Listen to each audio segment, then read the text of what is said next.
from Saul's helping from spiritual blindness, he stepped into the calling that God had prepared for him. And we know from that point on, he was transformed from Saul to the Apostle Paul, and through that recognition, or through him being relieved of spiritual blindness, Paul wrote a good number of the books in the New Testament.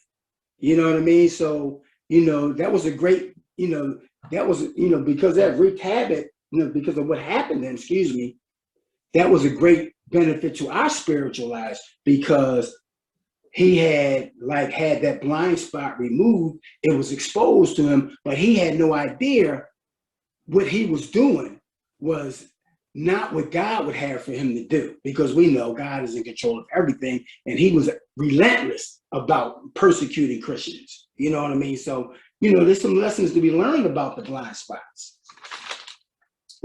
So one of the lessons that we can learn, and let's just, we don't want to get personal, because I know nobody here on this line has blind spots that they can't figure out for themselves. You know what I mean? So when we talk about Saul, Saul's spiritual blindness fueled his sincerity. I mean, he truly believed he was doing the right thing by persecuting Christians.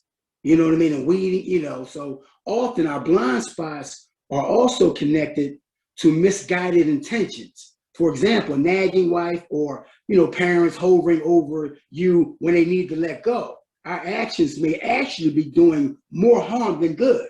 That's a spiritual blind spot. Like, you know what I mean? Like, I got intentions. I know this needs to be done, but because of my spiritual blindness, I'm not making the situation better.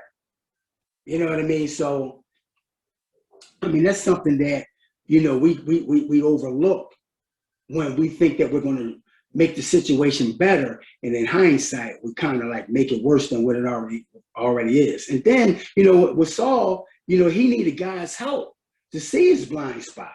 Only God has the power to remove a blind spot from someone.